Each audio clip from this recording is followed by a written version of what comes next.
Souhila Lachmi, bonjour. Bonjour. Vous recevez ce matin le secrétaire d'État chargé du tourisme. Bonjour, Monsieur Mohamed Saïd, bonjour. Bonjour madame, bonjour aux auditeurs de la chaîne 3. Alors on va parler de tourisme ce matin, mais d'abord un bilan et ce chiffre que vous avez annoncé, un chiffre qui interpelle. Plus de 60 millions d'estimants ont été enregistrés cette saison entre le 1er juin et fin août. 60 millions, c'est un chiffre énorme. Comment avez-vous établi ce chiffre justement, Monsieur le ministre, puisque vous demandez à faire la différence entre estivants et touristes? Absolument, donc bonjour. Effectivement, il a été recensé au jour d'aujourd'hui plus de 66 millions et demi d'estivants. Donc c'est les chiffres de la Direction générale de la protection civile. Au niveau, donc c'est des estivants qui ont été donc comptabilisés sur les 369 plages ouvertes à la baignade et surveillées, réparties entre les 14 wilayas littorales algériennes.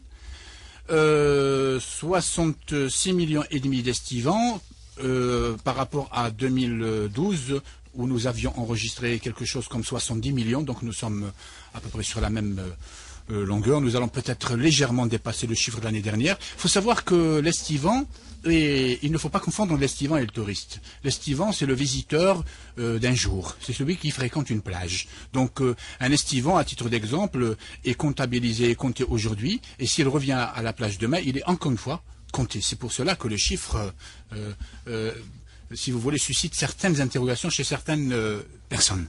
Alors, ce qu'il y a lieu de dire sur la saison estivale, enfin le pré-bilan, parce que la saison estivale n'est pas achevée, nous sommes à 20 jours de la clôture de cette saison, il est à noter que le pôle nord-ouest a enregistré le taux le plus fort en matière de fréquentation. Donc, Oran, Ain Kemoshent et Mostaganem, ces trois wilayas ont fait 28 millions d'estivants, soit 42% du nombre total. Enregistré au niveau des 14 wilayas littorales. Il faut, ce qui prouve, le cas échéant, qu'une destination entre guillemets estivale est susceptible de provoquer une répercussion sur les wilayas avoisinantes. Donc sur le pôle, c'est le cas d'Oran qui a rayonné donc sur Temoshent et Mostaganem. Mais justement, je voudrais revenir sur le chiffre que vous annonciez tout à l'heure, Monsieur le ministre. C'est un peu plus de 60 millions, 66 millions, c'est le chiffre que vous donnez exactement. C'est un chiffre rationnel selon vous, le nombre d'estivants. Comment est-il compté? Est-ce que nous avons les moyens adéquats et objectifs de calcul? Absolument. La protection civile et fait preuve d'un professionnalisme avéré en la matière. D'ailleurs, je profite de l'occasion pour saluer l'abnégation, la détermination et le sacrifice des éléments et des agents de la protection civile ayant donc conduit à la réussite de cette saison. Il faut savoir qu'il y a une formule de comptabilisation qui consiste à prendre un espace et à mesurer la densité. Alors, lorsque la densité est faible, c'est un estivant au mètre carré. Lorsque la densité est moyenne, c'est 2 estivants au mètre carré. Lorsque la densité est forte, c'est 3 estivants au mètre carré. Et lorsque la densité est très faible, alors on passe à la comptabilisation exhaustive. Donc, on compte carrément les quelques estivants qui essaiment les plages. Donc, c'est une formule absolument universelle qui est donc utilisée par nos partenaires de la protection civile en vue d'évaluer les estivants fréquentant nos sites de baignade. Alors, vous annonciez tout à l'heure que les wilayas de l'Ouest arrivent en tête avec plus de 20 millions d'estivants. Oran arrive en premier parce qu'il y a eu des concessions accordées pour les plages à des professionnels. Comment? Est-ce qu'il y a eu des mesures ou un cahier de charge établi préalablement par votre département ministériel pour que les concessions soient accordées à des professionnels? Absolument. Il y a la loi 0302, donc relative à l'exploitation et l'utilisation touristique des plages, qui prévoit d'octroyer en priorité les espaces de plage destinés à la concession aux professionnels. Et d'ailleurs, c'est la solution idoine si nous voulons améliorer la qualité des prestations, parce qu'il faut dire aujourd'hui, madame, que l'estivant de 2013 n'est pas l'estivant des années 80. L'estivant de 2013 ne se contente plus d'un parasol et d'une serviette. Il veut des prestations. Et justement, nous enregistrons, nous ne sommes pas en train d'afficher notre satisfaction parce que nous sommes loin d'arriver à notre objectif final, mais nous quand même nous remarquons ça et là une certaine amélioration des qualités de prestations, même si certains sites de baignade continuent à enregistrer des insuffisances et des dépassements que nous tâcherons donc de lever lors des prochaines saisons estivales. Mais justement, par rapport à ces insuffisances, des insuffisances demeurent. La volonté aujourd'hui des pouvoirs publics, c'est le tourisme, tabler sur le tourisme domestique, mais ça ne semble pas avoir totalement séduit, puisque des milliers, voire plus, des Algériens ont choisi d'autres destinations, l'étranger. Absolument, absolument. Nous avons remarqué que beaucoup d'Algériens continuent donc à jeter leur dévolu sur d'autres destinations. Cela trouve des explications. Il y a deux types de, moi je dirais, c'est mon avis personnel, je dirais qu'il y a deux types de touristes algériens qui, comme j'ai dit, qui se déplacent vers d'autres destinations. Il y en a ceux qui ne trouvent pas. Donc, ce qu'ils recherchent ici. Et on a ceux qui décident carrément, qui optent pour le changement, donc pour une destination autre que l'Algérie. Alors, il faut savoir que... Pas seulement le changement, il y a l'apport qualité-prix également qui est recherché. J'y arrivais. Il faut savoir que la demande chez nous a dépassé de très très loin l'offre cette année. Jamais nous n'avons senti et ressenti ce déficit criard en matière d'hébergement comme au cours de cette saison estivale, parce que cette saison estivale a eu une particularité, c'est que j'ai donné tout à l'heure la définition d'estivant, c'est les visiteurs du jour. Donc c'est entre guillemets, c'est ceux qui fréquentent les plages entre 8 heures du matin et 19 heures. Mais on ne prend pas en considération ceux qui affluent vers les plages à partir de 19 heures. Ils ne sont pas comptés. Donc cette année, la spécificité, la particularité de cette année, c'est qu'il y a eu une très forte fréquentation des sites de baignade nuit et jour. Il y a eu carrément, donc une fréquentation non-stop des sites de baignade. Nous avons enregistré donc une très très forte demande, même pendant le Ramadan. Certaines structures, nous en parlerons si vous le voulez tout à l'heure, certaines structures ont continué à fonctionner. Alors heureusement que la formule de séjour chez l'habitant est venue à la rescousse, parce qu'elle nous a permis quand même d'absorber une forte demande. Ceci dit, nous enregistrons ce déficit pour lequel nous essaierons de trouver des solutions lors des saisons estivales prochaines. Mais justement, par rapport à ce déficit en infrastructure hôtelière, des investissements nouveaux qui vont être réalisés, concrétisés réellement sur le terrain, monsieur le ministre? Vous parlez d'investissement balnéaire ou d'investissement en général? Globalement. Globalement, nous sommes, je vous donne les chiffres arrêtés donc au mois d'août, nous sommes à 803 projets au jour d'aujourd'hui, agréés donc par le ministère de tutelle. Je vous donne même les détails, 671 établissements hôteliers et 132 autres structures d'hébergement, c'est-à-dire complexes thermaux, résidences touristiques, motels, relais routiers, etc. Nous sommes à presque 90 000 lits. 90 000 lits, c'est quand même appréciable. Maintenant, il faut aussi, pour plus d'exhaustivité, il faut dire que près de 73% des lits sont implantés au niveau de 14 wilayas sur les 48. Et plus de 50% concernent 5 wilayas, pour être exact, Oran, Alger, Oran, Sétif, Skikda et Béjaïa. Tandis que 6% des lits couvrent pratiquement 18 wilayas en dépit des nombreuses... Donc, si vous voulez, il n'y a pas une répartition équitable, entre guillemets, même si là on ne peut pas parler d'équité parce que c'est le besoin qui crée l'organe, c'est pas l'organe qui crée le besoin. S'il y a un engouement pour certaines wilayas, c'est qu'au niveau de ces wilayas, il y a un besoin réel d'implanter des structures d'hébergement. Alors 90 000 lits, je vous disais, nous sommes à 417 projets en cours de réalisation qui connaissent un taux d'avancement de travaux qui dépasse les 60%. Mais justement, par rapport à ces investissements, le balnéaire arrive en premier, il faut le reconnaître, parce que nous sommes quand même un pays qui a une cote assez large. Mais par rapport à cela, est-ce qu'on peut considérer que l'État va demeurer gestionnaire des sites touristiques indéfiniment? Est-ce qu'il n'y a pas possibilité d'aller vers un partenariat public-privé ou carrément privatisation de ces sites? Merci. Donc il faut rappeler que le schéma directeur d'aménagement touristique prévoit dans sa structure une dynamique intitulée partenariat public-privé. Donc c'est prévu. Et puis nous sommes conscients que que la réussite du tourisme passe impérativement par le privé. Par le privé, bien sûr. Alors, vous me dites l'investissement en Algérie est avant tout balnéaire. Je ne suis pas très d'accord. Parce que... Non, le besoin est particulièrement dans le balnéaire. D'accord, mais là justement, il faudra qu'on fasse la part des choses. Parce que, regardez, nous avons des structures d'hébergement au niveau de nos sites balnéaires qui ne fonctionnent que 2 voire 3 mois au cours de l'année.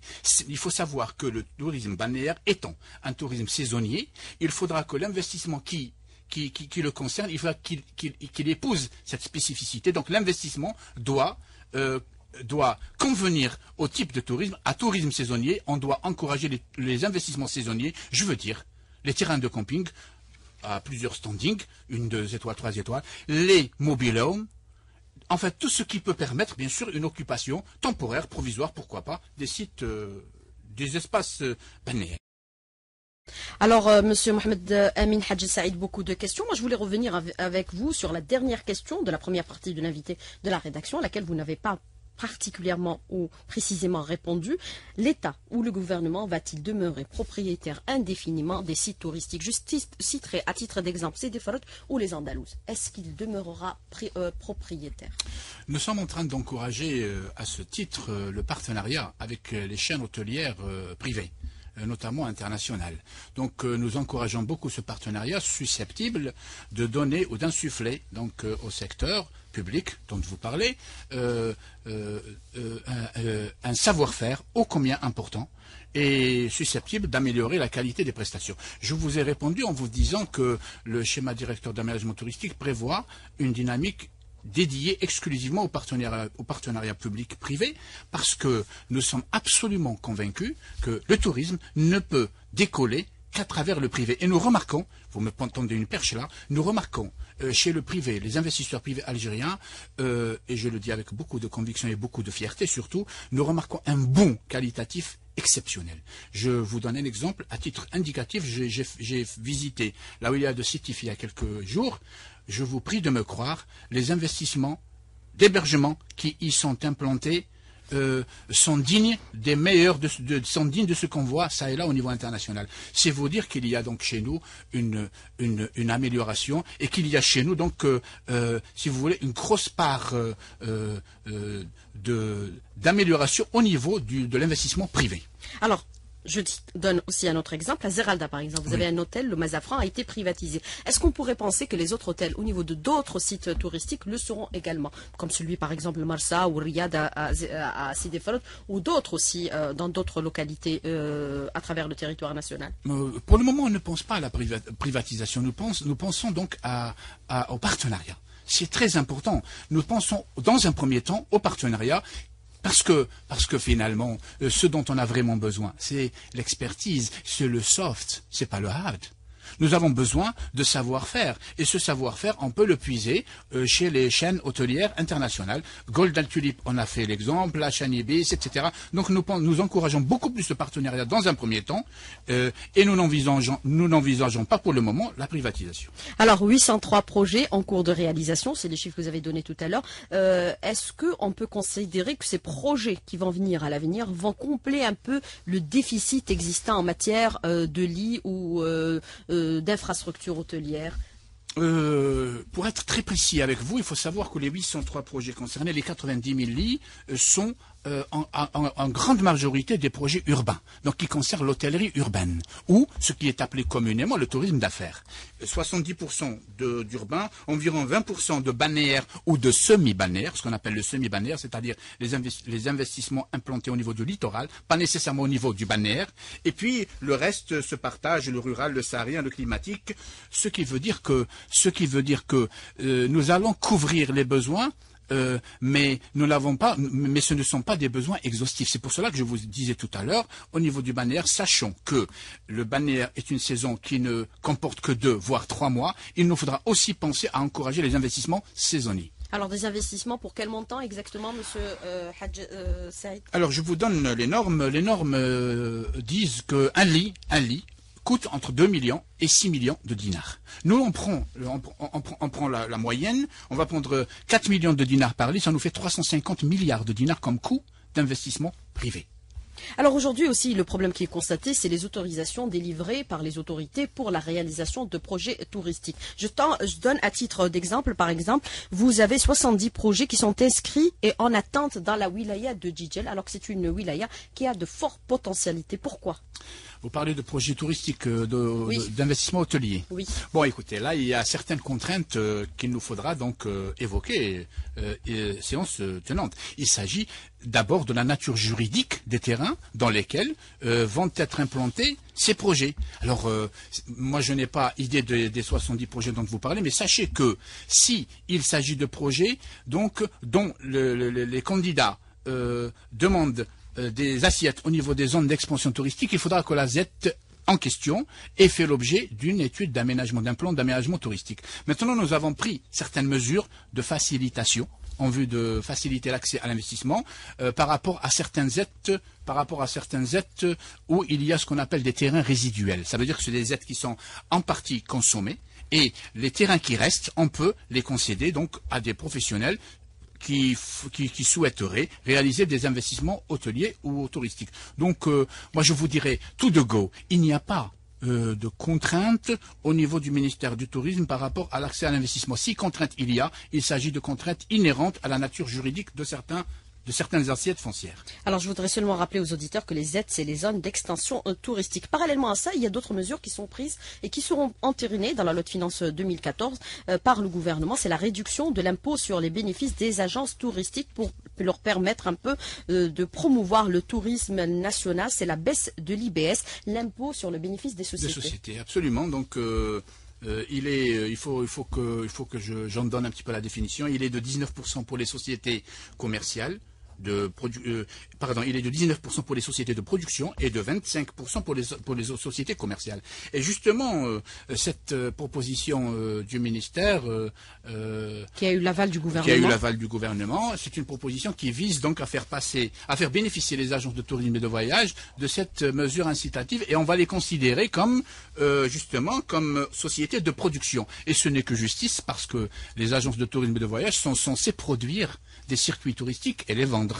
Donc c'est une mesure qui va beaucoup avantager, inciter aussi les agences de voyage qui se déploient, qui s'ingénient à faire du réceptif et à surtout faire du domestique, du tourisme à destination des nationaux. Mais justement, par rapport à ces agences de voyage, est-ce que vous pensez que certaines d'entre elles ont rempli leur cahier de charge dans le sens à faire du réceptif? Écoutez, il faut plutôt le contraire. Oui, bien sûr. Maintenant, il faudra que c'est pas pour les défendre aussi, parce que vous savez que pour faire un produit touristique, on a besoin d'un certain nombre d'ingrédients. Et permettez-moi l'image. Et à titre d'exemple, est-ce qu'on peut demander à une agence de voyage de vendre un produit touristique balnéaire en juillet-août, sachant que il est très difficile de trouver un lit de disponible. Donc, nous sommes en train, ce sont des dynamiques qui avancent en même temps. Nous sommes en train d'encourager l'investissement pour créer la concurrence. Donc, l'investissement hôtelier. À partir de ce moment-là, nous sommes en train d'inciter aussi nos agences de voyage à faire preuve de plus de professionnalisme en vue d'établir des partenariats, pourquoi pas avec les établissements d'hébergement, en vue de produire, de fabriquer des circuits touristiques et puis les proposer à nos concitoyens, de faire aussi du réceptif. Maintenant, il faudra que je vous dise aussi que la concurrence aidant, même pour les agences de voyage, va faire de sorte que les agences les plus performantes vont finalement dominer la mise. Est-ce qu'il y a une mise à niveau des agences de voyage qui est envisagée par votre département ministériel? Oui, il y a une révision. On va revisiter la loi donc qui régit les agences de voyage en vue d'un côté d'accorder plus de facilitation, mais d'un autre côté d'exiger plus de professionnalisme. Alors, la formation touristique, 37 000 places pédagogiques sont offertes cette année pour les pas cette étudiants? année, non. 37, il s'agit des besoins à l'horizon 2015. C'est-à-dire que, étant donné que nous allons réceptionner, le schéma directeur prévoit 75 000 lits. Nous allons dépasser largement ce chiffre. Mais on va rester sur les prévisions du SIDAT. 75 000, les normes de l'Organisation mondiale du tourisme disent qu'un lit doit créer un demi-emploi direct. Donc 75 000 lits qui seront réceptionnés à l'horizon 2015 doivent nécessairement donc prévoir la formation de 37 500 emplois directs en vue parce qu'il ne suffit pas de construire des hôtels, encore faut-il mettre ces hôtels entre les mains de professionnels. Mais est-ce que vous serez extrêmement regardant sur la question de la tarification des hôtels? Parce que ce que nous constatons en période estivale, tout le monde pratique une tarification d'un 5 étoiles. Alors que parallèlement, dans d'autres pays, comme par exemple la Tunisie, vous avez différents paliers de tarifs. Vous savez, rapidement sur cette faute question. de concurrence, chacun applique le tarif qu'il veut. C'est justement la loi du marché. C'est ce que nous essayons, c'est ce que nous tâchons donc de résoudre au fur et à mesure. La concurrence va permettre la stabilisation des prix, va permettre surtout l'amélioration des prestations, va permettre aux professionnels d'émerger et aux non-professionnels de disparaître. Mais est-ce qu'il n'aurait pas fallu profiter de cette opportunité, de cette conjoncture pour faire émerger le tourisme algérien par rapport à l'instabilité que nous connaissons actuellement au niveau régional? Nous avons vu que même la Tunisie a réussi à nous concurrencer cet été. Vous savez, là, il y a un amalgame à éviter. Le tourisme fait du marketing de service, et non pas des marketing de biens. Nous sommes en train de reconstruire la destination Algérie. Nous sommes en train de donner à la destination Algérie les moyens susceptibles de lui permettre donc de faire preuve de professionnalisme. Et puis, sachez aussi que nous ne voulons surtout pas jouer dans la cour de la concurrence, nous voulons nous démarquer. Ce que nous voulons, c'est se démarquer, parce que l'Algérie a des atouts propres à elle et des atouts qu'elle peut faire valoir de façon intrinsèque. À titre d'exemple, l'Algérie peut être le paradis de l'écotourisme. Monsieur Mohamed Amin Hadji Saïd, merci d'avoir répondu à nos questions, d'avoir été en direct avec nous ce matin dans le studio. Merci beaucoup. Merci.